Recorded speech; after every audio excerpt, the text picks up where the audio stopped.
আমার সাথে যাবে ওই মেঘমলারের দেশে, যেখানে কিনা তোমার আর আমার স্বপ্নের ট্রি হাউসটা বানানো।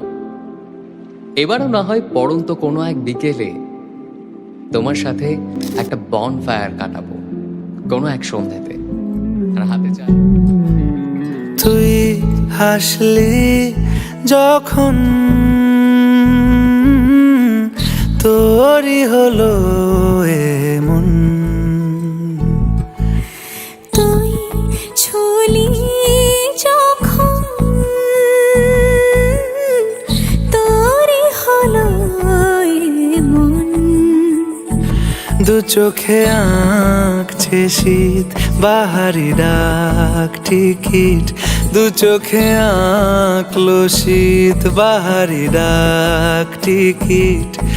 আলসে রোদের চিঠি পাঠালো পিয়ন। তুই